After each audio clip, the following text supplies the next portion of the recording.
Всем привет, с вами Ода с канала Дневник Пирата, и сегодня расскажу вам о том, как начать игру в Pirate Nation, как сделать свои первые шаги, какие игровые механики существуют и зачем все это в принципе делать. У меня есть уже гайд для новичков на канале, но игра очень бурно развивается, поэтому многие игровые механики претерпели изменения, и я посчитал нужным создать новый обновленный гайд.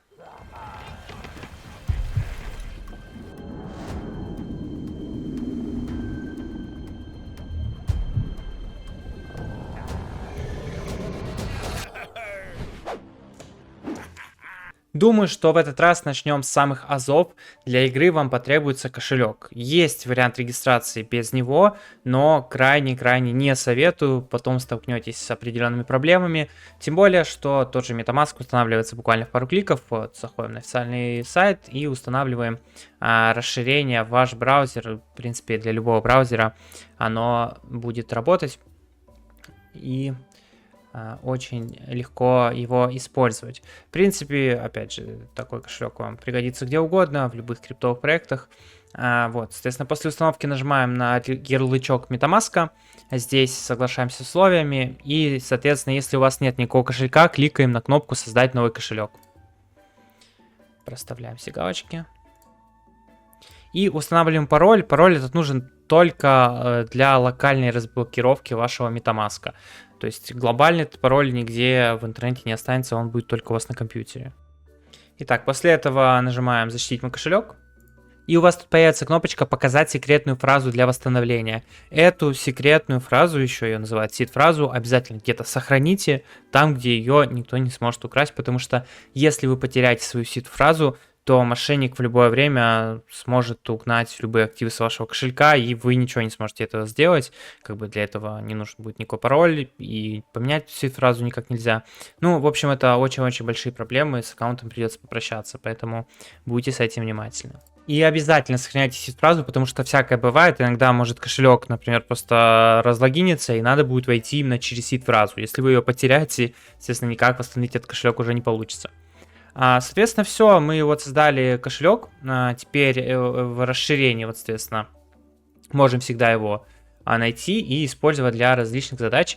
Можем переходить в регистрации в Pirate Nation. Сразу отмечу, что на данный момент в Pirate Nation можно играть в основном только с компьютера.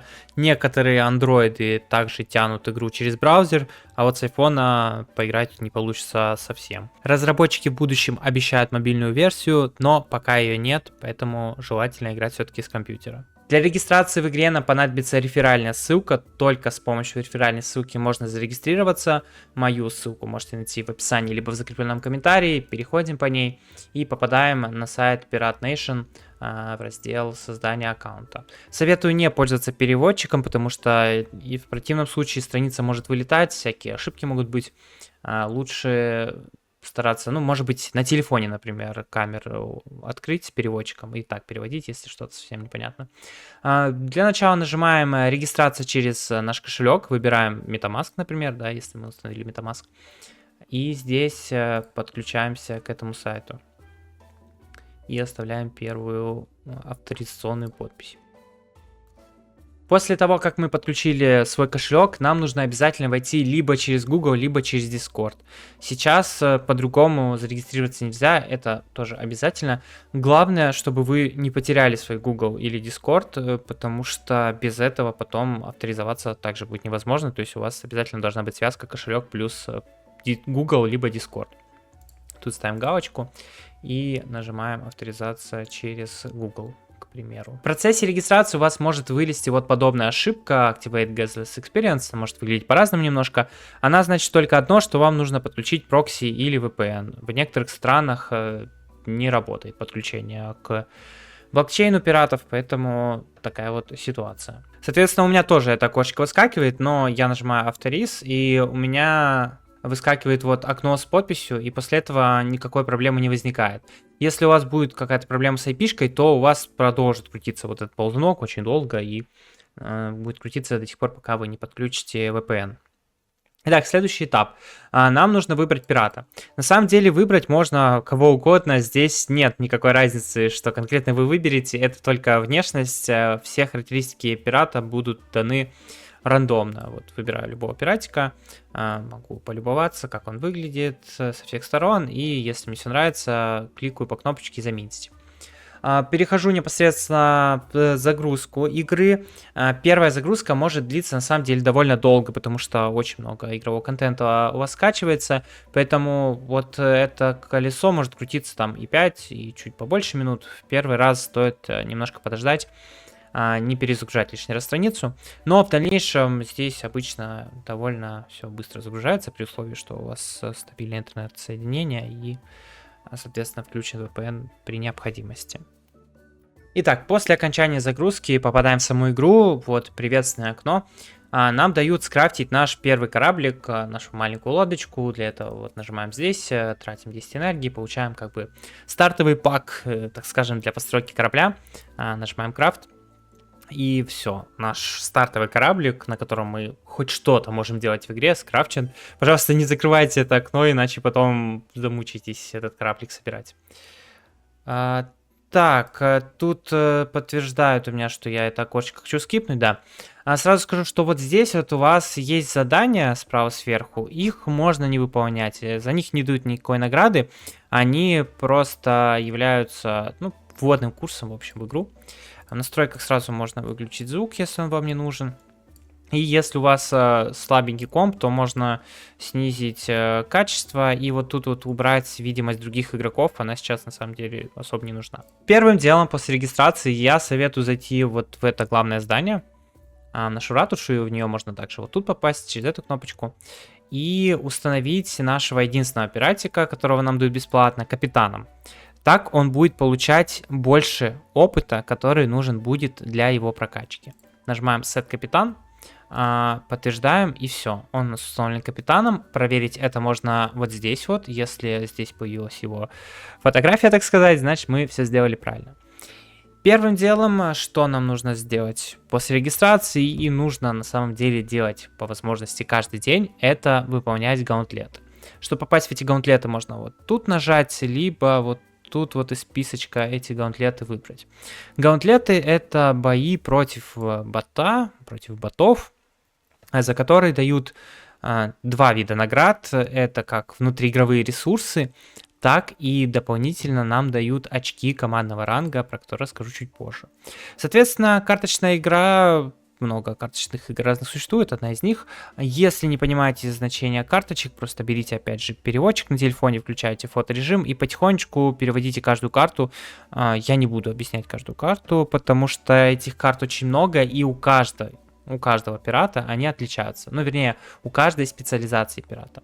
Ну, в качестве примера, вот показываю бой, соответственно, выбираю всякие разные атакующие карточки, бью своего оппонента и нажимаю вот закончить ход. Жду, соответственно, пока боты походят в ответ. Над ними мы видим следующий ход, который у них будет сделан, и можем этим пользоваться, чтобы выбирать оптимальные карточки на свой ход. Если нужен будет отдельный гайд по боям, напишите, пожалуйста, в комментариях. В принципе, сделаю, но думаю, что буквально чуть-чуть поиграв, можно самостоятельно также во всем этом разобраться. Небольшая ставочка во время монтажа. Карты можно не только двойным щелчком активировать, еще можно перетаскивать их на конкретного соперника, если вам, например, нужно бить не первого моба, а последнего.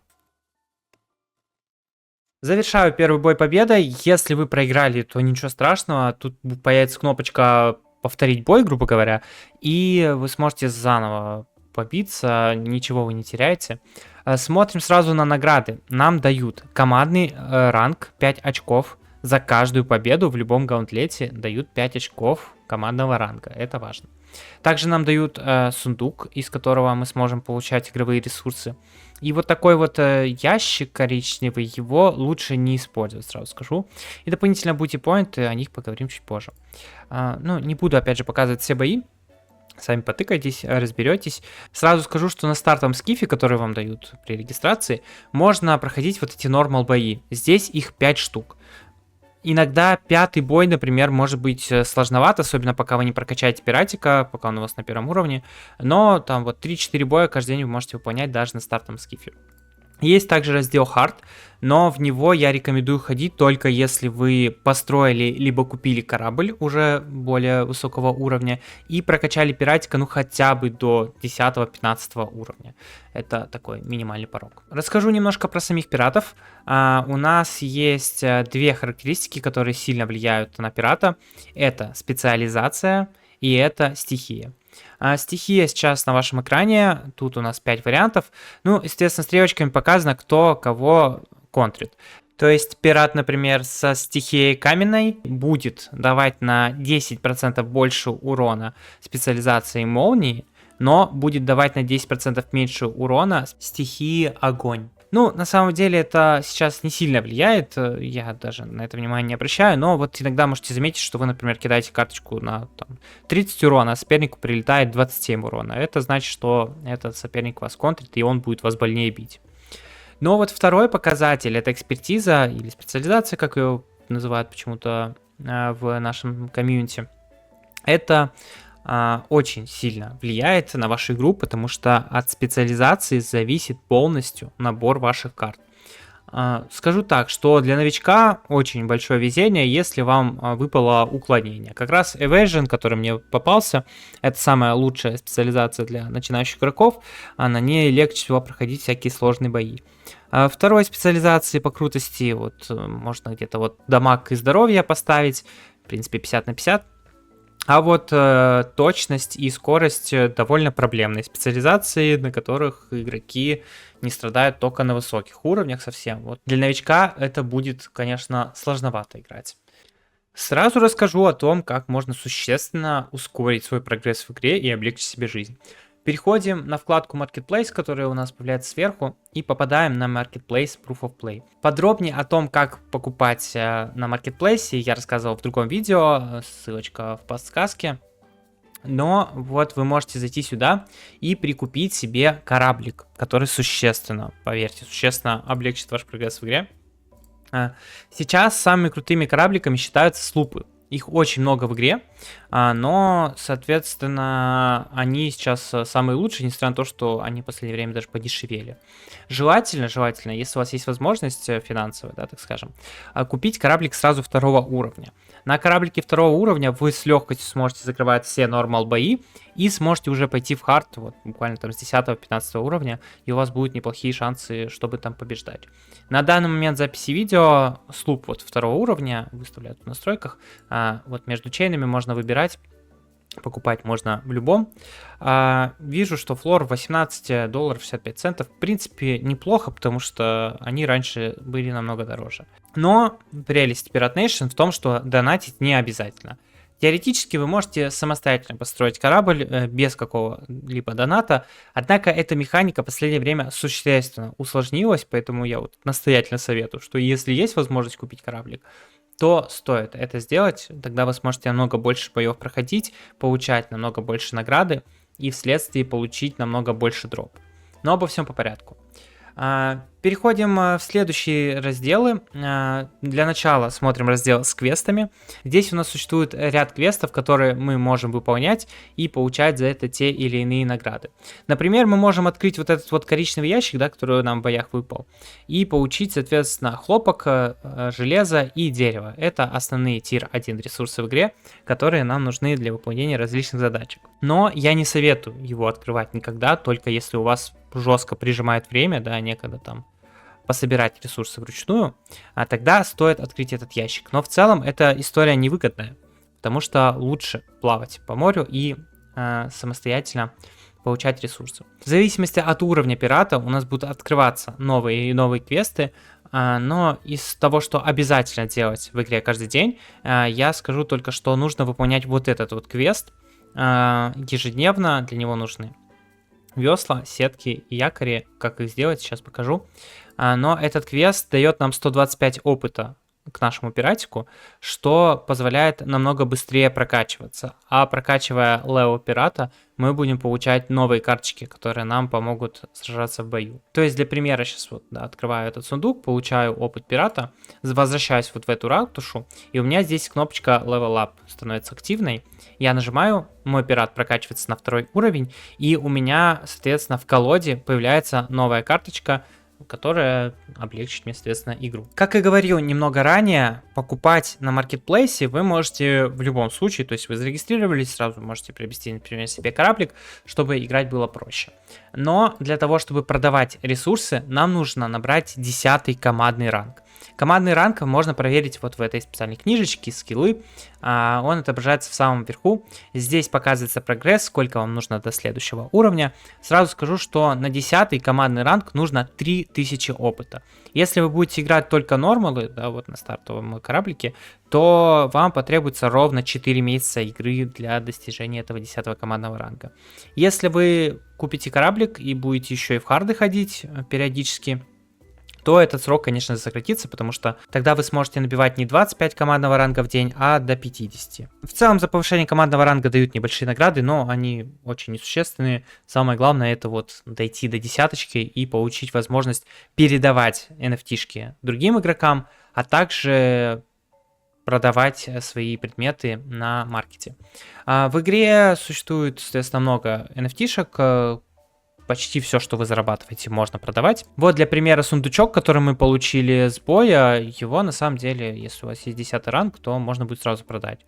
Стоит он, конечно, недорого, потому что их много, но тем не менее, соответственно, чем сложнее бой, тем лучше награды. Вот в 5-м нормале нам уже могут выпасть некоторые редкие карточки, которые там до 10 долларов стоят.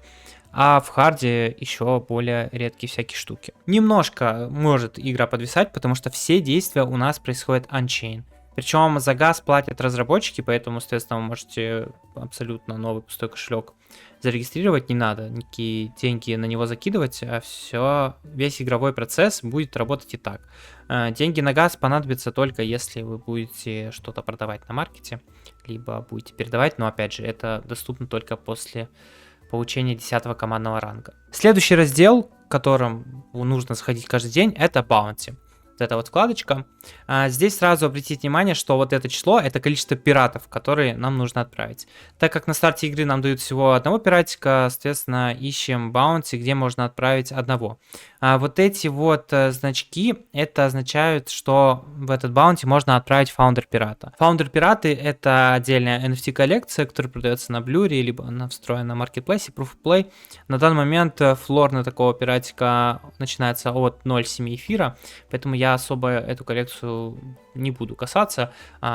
Кому интересно, смогут изучить самостоятельно этот вопрос. Вот, соответственно, находим Bounty, в котором можно отправлять пиратика. Здесь нужен он как раз один и обычный. И этот пиратик принесет нам немножко хлопка. Но для того, чтобы пойти в этот Bounty, нужно вот немножко марок. Сразу скажу, что марки и золото это одно и то же. Вы сможете увидеть на скринах у других игроков, что у них вот здесь вот вместо вот этих синих банкнот будут золотые. Эти золотые монеты появляются при достижении 10-го командного ранга. Соответственно, все марки, которые вы накопите до этого времени, после получения 10-го командного ранга, также конвертируются в золото. Ну и, соответственно, каждый день отправляйте пирата в баунти, в целом это выгодно. Сейчас мы как раз подфармим немножко денег и отправим его туда. Следующая важная игровая механика это сбор ресурсов и скиллы этих ресурсов. Нажимаем на лодочку, которая стоит на пристани, и начинаем плыть. Можно плыть либо на клавиатуре, либо вот мышкой, тапая по экрану. Соответственно, плывем абсолютно в любом направлении и пытаемся найти острова, которые находятся вокруг нас. Пока не буду рассказывать про монстров, которые стоят в море. Вот, например, да, находим железную руду, смотрим, что она у нас доступна для клейма. То есть, видите, горит значок, что мы можем ее заклеймить. Есть ресурсы, которые со старта клеймить нельзя. То есть, вот, например, такая штука. Сразу она горит красненьким. У нас ее не получится клеймить. То есть, ищем самые базовые ресурсы, которые мы, как новички, можем заклеймить. Вот, например, железная руда. Все, нажимаем на нее и клеймим. Соответственно, 6 энергии у нас списывается, а сама руда зачисляется в инвентарь. Соответственно, вот у нас руда, да. И вот у нас произошло повышение ранга сбора руды. То есть возвращаемся к этой книжечке скиллов и обращаем ваше внимание, что тут есть скиллы собирательства ресурсов. То есть есть скилл собирательства дерева, есть скилл собирательства хлопка и есть отдельно скилл собирательства руды и скилл собирательства золота. В зависимости от скилла вашего вы можете разные типы ресурсов собирать. То есть на примере руды. С самого старта мы можем вот самую простую руду собирать, которую я вам сейчас показал. При достижении 5 скилла ранга собирательства мы можем собирать руду, у которой 2 штучки сразу в одной находятся. При достижении 10 левела скилла можно собирать вот такую руду, да, это просто Medium Iron Ore, здесь Small Cooper Ore.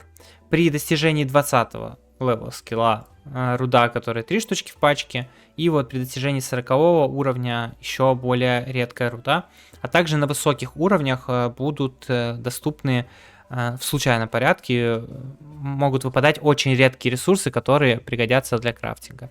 Но до высокого уровня идти довольно далеко. На старте игры вам первое время, наверное, все-таки стоит собирать разные типы ресурсов, не обращать внимания на прокачку. То есть вот сейчас забрал железо, также вижу ящик с золотом, вернее, в моем случае с марками, да, которые можно тоже заклеймить, который тоже является базовым.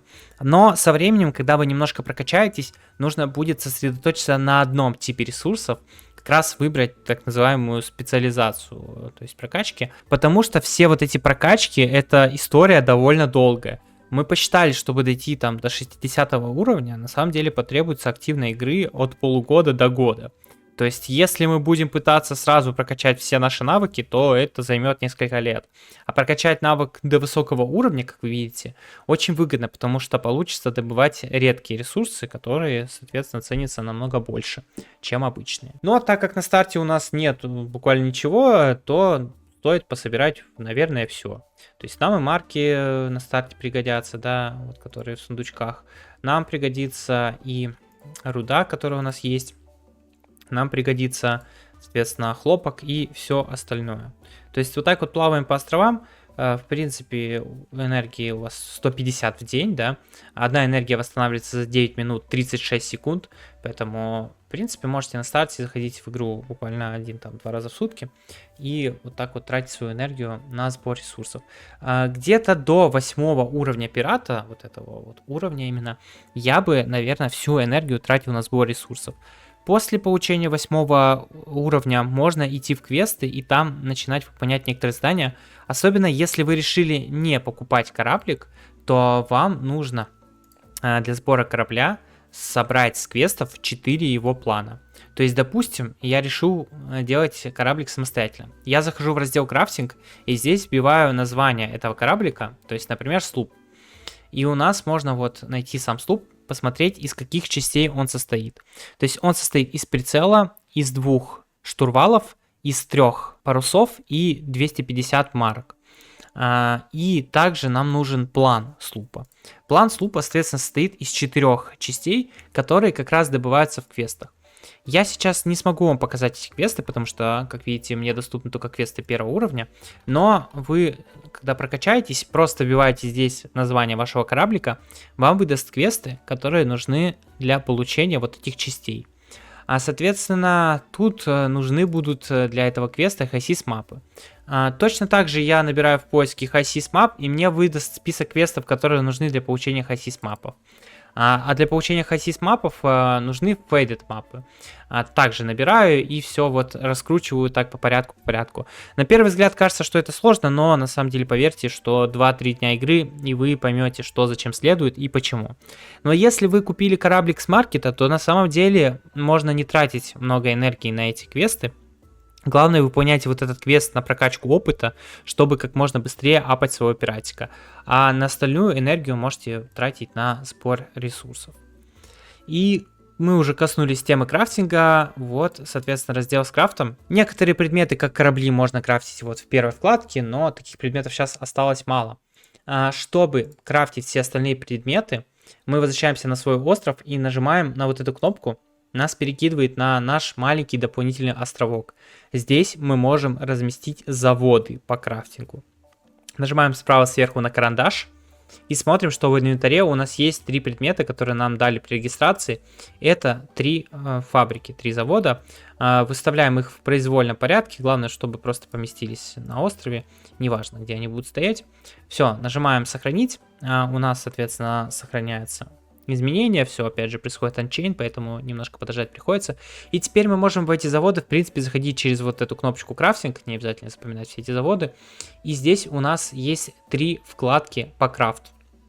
То есть железная фабрика, ткацкое производство и лесопилка. С самого начала советую крафтить на всех 3 заводах. Начальные ресурсы, как раз они пригодятся вам в квестах. Вам далее нужно выбрать одну специализацию, на которой вы будете делать упор. А в дальнейшем вы прокачаетесь, например, до 10 командного ранга и сможете торговать с другими игроками, недостающими для вас ресурсами. Но чтобы, соответственно, прокачивать навык крафта, вам нужно будет сделать много крафтов в одной категории. Что на самом деле выбирать, тут абсолютно не важно. Выбирайте что угодно, что больше понравилось, что больше в море нашли. То есть, например, мы сейчас руды подсобрали в море, и все, я решил, что я буду делать только руду. Соответственно, первым этапом мы можем скрафтить вот такой металлический якорь. Нажимаем сюда, смотрим, что он стоит 3 железа и 50 марок. Дает нам единицу скилл-поинта для этого завода. 1500 будете, о них чуть позже. И также мы можем стать мастером по производству этих якорей. Для этого нужно сделать 200 якорей, и мы получим скидку в 25% в деньгах на последующие крафты. Но, в общем, опять же, не забивайте себе голову на старте. Просто делайте детали, на которые у вас хватает ресурсов. Эти детали нужно делать для того, чтобы прокачивать вот этот вот самый скилл. То есть я ставлю на прокачку, все, таймер запущен. Через 10 минут деталь будет готова, и я смогу начать следующую деталь крафтить. Соответственно, я могу установить сразу 2 детальки в эти слоты и так крафтить. Но поскольку ресурсов у меня пока не хватает, да, нужно было чуть побольше по морю поплавать, сюда ничего вставить не смогу. Кажется, что это капец, каждые 10 минут заходить в игру, какая-то тапалка получается, но на самом деле нет. Это только самые первые детали так быстро крафтятся. Здесь вот, например, болты уже 20 минут крафтятся, а дальше вот эти ржавые болты уже крафтятся полчаса. Вот эта металлическая стенка вообще крафтится 12 часов. То есть вам нужно сначала просто прокачаться немножко, следующие детали будут крафтиться намного дольше. Также в этом крафтинге могут быть какие-то изменения, разработчики их анонсировали, поэтому просто начинайте крафтить базовые детали, со временем поймете, что вам нужно, ну и плюс чуть позже будет отдельный гайд по крафту, возможно, когда вы смотрите это видео, он уже вышел. Поэтому подписывайтесь на этот YouTube канал, чтобы не пропускать все свежие гайды по игре. Итак, когда мы крафтим, у нас мало того, что появляются новые детали, да, мы получаем за них бути, о которых чуть позже расскажу, которые очень важны. А также у нас прокачивается отдельный скилл работы именно на этом заводе. То есть у нас есть скилл именно металлургии, например, его тоже можно в этой синенькой книжечке найти. Он для чего нужен? Он нужен для того, чтобы была возможность крафтить более сложные детали. То есть, посмотрите, чтобы крафтить самые простые якоря, нам нужен первый уровень этого самого крафта, да? Соответственно, чтобы крафтить детали немножко посложнее, вот, например, вот эти болты, нам нужен уже 3 уровень скилла конкретного завода. То есть за каждый крафт вы получаете несколько очков, да? Опять же, на первом уровне здесь 1 очко, тоже 1 очко, да? Когда детали посложнее идут, уже 2 очка, здесь вообще 23 очка. То есть вот на первых порах нужно немножко прокачаться, чтобы была возможность крафтить детали посложнее. В это время будете как раз плавать по морям и собирать ресурсы для последующих крафтов. Но на самом деле эти крафты очень важны. Даже если вы уже приобрели кораблик, то все равно стоит крафтить, потому что на высоких уровнях завода и крафта можно будет производить детали, которые существенно усилят ваш кораблик. То есть есть, например, вот такие вот карточки, да, которые можно будет на высоких уровнях делать, которые нам добавляют к кораблю разные полезные карты в колоду. И в будущем это станет очень и очень важной метой в игре. Поэтому обязательно старайтесь крафтить регулярно, так скажем, да, когда ресурсы позволяют, даже если у вас есть уже кораблик. Тут, соответственно, есть такой затык, что, например, здесь уже нужен не только руда, которую вы добываете, но и нужно еще 1 хлопок. Как я и говорил в самом начале, можете самостоятельно добывать этот хлопок понемножечку, чтобы этот крафт закрывать. Но, например, на уровне выше, для того, чтобы крафтить эту стенку, нужен вот этот вот инструмент. Этот инструмент делается, например, вот здесь. В идеале, как все должно быть, вы должны либо на маркете покупать эти инструменты, либо меняться с другими игроками. Но я напомню, что продавать можно только с 10 командного ранга, поэтому на первых порах вам нужно либо просто покупать эти детали, либо обходить их стороной, потихоньку прокачиваясь на том, что возможно прокачать своими силами. Либо прокачивать все заводы одновременно, но тогда это займет намного больше времени. Несколько раз я упоминал про бути. Что же такое бути? Соответственно, выходим из игры, и вот здесь есть вкладка Booty Point. Booty Point — это то, за что нам в будущем будут давать дропы. В Pirate Nation существуют сезоны, внутри которых мы зарабатываем эти самые различные поинты. По итогам сезона происходит распределение дропа токена Пират. В первом сезоне раздали 150 миллионов токенов, и я скажу так, что многие игроки получили очень и очень много. То есть игроки даже без вложения абсолютно получили по 1000-2000 долларов. Во втором сезоне дроп будет завтра. Это видео я записываю накануне. Пока ничего не понятно, насколько будет хороший дроп.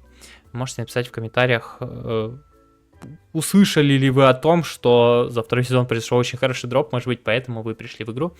А может быть, это не так. В общем, заходим в раздел Booty, и тут на самом деле очень-очень много разных пунктов. У нас в этом сезоне, конкретно в третьем, лидерборд разделен на 3 раздела. Геймплей, здесь Booty начисляются всякие игровые достижения.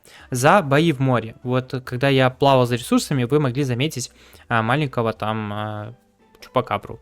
В общем, за победу над ним можно получить 800 бути, так как это босс одного черепа, самый простой босс. В принципе, вы даже на стартовом скифе можете их бить и зарабатывать чуть больше бути. Если у вас есть кораблик, но пират маленького уровня, то можно бить 2 черепных соперников, получая по 2000 за каждую победу. И если у вас хотя бы 15 левел и есть кораблик, то можно бить 3 черепных, 13 тысяч бути за это дают, за каждую победу. Всего в море несколько типов каждого соперника, каждого из них можно бить один раз в 23 часа. Сама карта моря обновляется каждые 12 часов, но координаты у всех игроков одинаковые. У нас есть отдельный чат, по ссылочке в описании можете его найти, где мы эти координаты собираем. Мы собираем координаты боссов моря, мы собираем координаты ресурсов. Это немножко облегчит вам игру, можете присоединиться туда и уже плавать целенаправленно до цели, да, потому что на старте вам это очень пригодится, ведь скорость плавания связана с уровнем вашего корабля. Естественно, стартовая лодочка плывет довольно медленно. Если вы купите, например, слуп 2 уровня, то он плавает в разы быстрее, чем стартовый скиф. А слуп, например, 3 уровня плавает еще быстрее. Тоже небольшой такой бонус для тех, у кого есть кораблик. Дальше, соответственно, гаунтлеты, про который я уже рассказывал. Можете обратить внимание, что за нормалы дают довольно мало бути, поэтому в ваших интересах, например, купить кораблик и как можно быстрее начать харды бить, а желательно быстрее еще прокачать пиратика и бить 4 и 5 харды, за них дают максимальное количество бути, которые, конечно, повлияют на дроп. Единственный момент, то что харды, в отличие от нормала, платные, то есть за участие в хардах нужно платить 500 марок либо голды каждый раз. Поэтому если вы будете, например, покупать пропуск в харды за 500 монет и проходить только там, например, 2-3 боя, вы точно будете в минус уходить по деньгам, это невыгодно, поэтому старайтесь в харды лезть только когда уже прокачаете пиратика и какой-то корабль заимеете. Соответственно, прокачка кораблей. У меня есть отдельное видео по этому поводу. Также посмотрите на моем канале. За то, что вы соберете руками, так скажем, кораблик, дают 10 тысяч бути. За его прокачку дают много бути. Но вот до 5 уровня кораблик очень сложно докачать. Эти 4-5 уровни только били. Поэтому не думайте, что вы быстро сможете прокачаться и получить очень много бути.